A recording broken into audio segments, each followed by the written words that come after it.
হাইলাকান্দির বন্যার সমস্যা নিয়ে কৃষকদের আন্দোলনে উত্তাল হাইলাকান্দি। কৃষক মুক্তি সংগ্রাম সমিতি ও এজেওয়াইসিপির হাইলাকান্দি জেলা কমিটির নেতৃত্বে পূর্ব হাইলাকান্দির কয়েক শতাধিক কৃষক ডিসি অফিস চলো কর্মসূচিতে অংশগ্রহণ করেন। পূর্ব হাইলাকান্দির বন্যা সমস্যা স্থায়ী সমাধান, তসলা ও আঙ্কাই লঙ্কাই নদীর ভাঙন প্রতিরোধ এবং বন্যায় ক্ষতিগ্রস্ত কৃষকদের এককালীন আর্থিক সাহায্য প্রদানের দাবিতে বৃহস্পতিবার এক বিশাল প্রতিবাদী মিছিল করে হাইলাকান্দি জেলা আয়ুক্তর কার্যালয়ের সামনে বিক্ষোভ প্রদর্শন করেন কয়েক শতাধিক কৃষক। আসাম সরকার হাই হাই, জলসম্পদ বিভাগ হাই হাই, জলসম্পদ মন্ত্রী পীযূষ হাজারিকা মুর্দাবাদ, পূর্ব হাইলাকান্দির বন্যা সমস্যার স্থায়ী সমাধান করতে হবে, হাইলাকান্দির 3 বিধায়ক মুর্দাবাদ ইত্যাদি স্লোগান দিয়ে উত্তাল প্রতিবাদ জানান আন্দোলনকারীরা।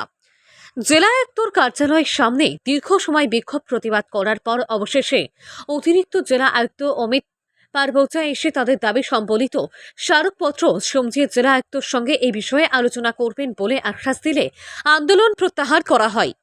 এদিনের এই প্রতিবাদী কর্মসূচিতে অংশগ্রহণ করেন রায়চরতলের কেন্দ্রীয় সম্পাদক জহিরুদ্দিন লস্কর, কৃষক মুক্তি সংগ্রাম সমিতির কেন্দ্রীয় সম্পাদক ফরিদউদ্দিন লস্কর, রায়চরতলের কর্মী মস্তাক আহমেদ মাজার ভুইয়া, এজেওয়াইসিপির কেন্দ্রীয় যুগ্ম সম্পাদক কবিরউদ্দিন লস্কর, জেলা কমিটির সহসভাপতি হোসেন আহমেদ মজুমদার, আব্দুল হান্নান লস্কর সহ অন্যান্যরা। আমি পূর্ব হাইলাকান্দিৰ হাজাৰ হাজাৰ কৃষকসকলে একত্ৰিতভাৱে হাইলাকান্দি জিলা আয়ুক্ত কাৰ্যালয় আমি ঘেৰাও কৰিছিলোঁ আৰু আমি কৈছিলোঁ যে বৰ্তমানৰ 4টা বানপানীৰ এই যিটো সমস্যা, এই সমস্যা সমাধান কৰাৰ ক্ষেত্ৰত জিলা আয়ুক্ত আৰু জলসম্পদ বিভাগে অতি সোনকালে ব্যৱস্থা গ্ৰহণ কৰিব লাগে। কিন্তু অতি শেহতীয়াকৈ 4টা বানপানী হৈ গ'ল, জলসম্পদ বিভাগ আৰু জিলা আয়ুক্তগৰাকীয়ে এই আংকাই লংকাই তছলাখাল বান মেৰামতি কৰিব নোৱাৰিলে। এই কথা বাৰ্তাবিলাক ইতিমধ্যে আচৰিত পাইছে। আপোনালোকে জানে পূৰ্ব হাইলাকান্দিৰ হাজাৰ হাজাৰ মানুহে ইতিমধ্যে তেওঁলোকৰ কৃষিকাৰ্য বিনষ্ট হৈছে। ইতিমধ্যে পূৰ্ব হাইলাকান্দিৰ মানুহে হাহাকাৰ কৰিছে, কিন্তু কৃষি বিভাগে আৰু জলসম্পদ বিভাগে তেওঁলোকে এনেধৰণৰ মইমতালি কৰি ৰাইজক হয়ৰাশাস্তি কৰি আছে। এইটো কোনো কাৰণেতো সহ্য কৰা নহ'ব আৰু মানি নোলাব। ইতিমধ্যে জিলা আয়ুক্ত ফালৰ পৰা আমাৰ হাইলাকান্দি জিলাৰ অতিৰিক্ত আয়ুক্তগৰাকীয়ে আমাৰ পৰা মেমৰেণ্ডাম গ্ৰহণ কৰিছে আৰু তেখেতে কৈছে জিলা আয়ুক্তগৰাকীৰ লগত অতি সোনকালে আলোচনা কৰি পূৰ্ব হাইলাকান্দিৰ এই যে আংকাই লংকাই আৰু তছলাখালৰ যিটো সমস্যা আছে এইটো সমাধান কৰা হ'ব। আৰু এটা আমি কথা কৈছোঁ যে তেওঁলোকে এটা এক্সপাৰ্ট কমিটি গঠন কৰি এই আংকাই লংকাই তছলাখাল তেনেধৰণে নিয়ন্ত্ৰণ কৰিব পৰা যায় তাৰ কাৰণে ব্যৱস্থা গ্ৰহণ কৰিব লাগে। আৰু তেওঁলোকে কৈছে ইতিমধ্যে গভৰ্ণমেণ্টে তেওঁলোকে এই কৃষকসকলৰ এটা লিষ্ট বনাইছে যে ফ্লাড ডেমেজ তেওঁলোকে পাব লাগে, তেওঁলোকে ইতিমধ্যে ব্যৱস্থা গ্ৰহণ কৰিছে। আমি কৈছোঁ যিসকল কৃষিসকলৰ তেওঁলোকৰ যিটো লিষ্ট কৰিছে তেওঁলোকে আকৌ গৈ পেলাই গাঁৱত পাটোৱাৰী আৰু তেওঁলোকৰ চাৰ্কেল অফিচাৰে লিষ্ট পুনৰ গঠন কৰিব লাগে আৰু এইবিলাক মানুহক সহযোগিতা কৰিব লাগে। তৃতীয়তে আমি কৈছোঁ বৰ্তমানত পূৰ্ব হাইলাকান্দিৰ মানুহৰ অৱস্থা অত্যন্ত দুৰ্ভাগ্যজনক, কাৰণ পূৰ্ব হাইলাকান্দিৰ 4টা বানপানীয়ে মানুহক হাহাকাৰ কৰাইছে, মানুহক বিভিন্ন ধৰণৰ জলাশয় খুৱাইছে, তাৰপিছত মানুহক এনেধৰণৰ হয়ৰাণী কৰি আছে। আমি আহ্বান জনাইছোঁ যে তেওঁলোকে অতি সোনকালে পূৰ্ব হাইলাকান্দিৰ মানুহক তেওঁলোকে স্বাস্থ্য বিভাগৰ ফালৰ পৰা এটা তেওঁলোকে টীম বনাই এনেধৰণৰ মানুহক তেওঁলোকে এটা পৰীক্ষা বা নিৰীক্ষা কৰিবৰ কাৰণে তেওঁলোকক আহ্বান জনাইছোঁ। তৃতীয়তে এটা কথা কৈছোঁ যে তেওঁলোকে যদি অহা 15 দিনৰ ভিতৰত এইখিনি ব্যৱস্থা গ্ৰহণ কৰিব নোৱাৰে, আহি থাকিব লগা সময়ত আমি কৃষক মুক্তি সংগ্ৰাম সমিতিয়ে অসম জাতীয়তাবাদী যুৱ ছাত্ৰ পৰিষদে আকৌ হাইলাকান্দি জিলা কাৰ্যালয়ৰ সন্মুখত আহি প্ৰতিবাদ কৰিবৰ কাৰণে বাধ্য হ'ম। আমরা কৃষক মুক্তি সংগ্রাম সমিতি, এজেওয়াইসিপি, রাইজর দল সহ বিভিন্ন দল সংগঠনের নেতৃত্বে সমস্ত পূর্ব হাইলাকান্দির কৃষক ঐক্যবদ্ধ হয়ে আমরা একটা শান্তিপূর্ণ মহামিছিল করে জেলা আয়ুক্ত কার্যালয়ের সম্মুখে এসেছি। আমরা মেনলি যে পূর্ব হাইলাকান্দির যে আংকাই লঙ্কা এবং তসলাখালে আজকে দীর্ঘদিন থেকে এটিএম হিসেবে ব্যবহার করে যে কোটি কোটি টাকা আত্মসাৎ করেছেন, এর বিরুদ্ধে আমরা আজকে এখানে এসেছি।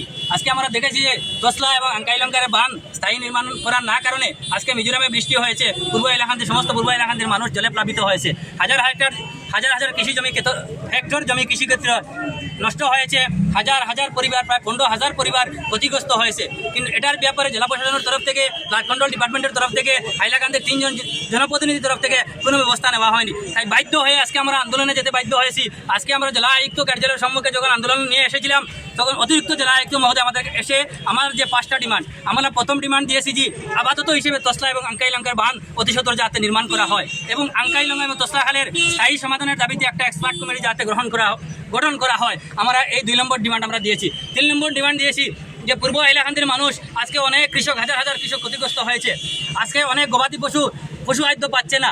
এই সমস্ত ডিমান্ডের জন্য আমরা আহ্বান করেছিলাম জেলা প্রশাসনকে 3 নম্বর ডিমান্ড দিয়েছি যে অতি সত্বর পূর্ব হাইলাকান্দির হাজার হাজার কৃষককে সরকারের তরফ থেকে পর্যাপ্ত পরিমাণে ক্ষতিপূরণ দেওয়া এবং ভেটেরিনারি ডিপার্টমেন্টের তরফ থেকে পশু খাদ্য বিভাগের তরফ থেকে এই গবাদি পশুর জন্য খাদ্য দেওয়া, এগুলোর জন্য আমরা ডিমান্ড দিয়েছি। এবং সমস্ত পূর্ব হাইলাকান্দির মানুষ অনেক দিন থেকে জলে প্লাবিত। আমরা বলেছি জেলা প্রশাসনের কাছে যে অতি সত্বর একটা হেলথ ক্যাম্প দেওয়া, যাতে মানুষের সুচিকিৎসা পায়। আমরা অতিরিক্ত জেলা আয়ুক্ত মহোদয় আমাদেরকে কথা দিয়েছিলেন আগামী এক সপ্তাহের ভিতরে একটি কমিটি বানিয়ে দিয়ে আমাদের সঙ্গে আলোচনা করে আমাদের যে 5টা ডিমান্ড উনি ফুলফিল করে দিবেন।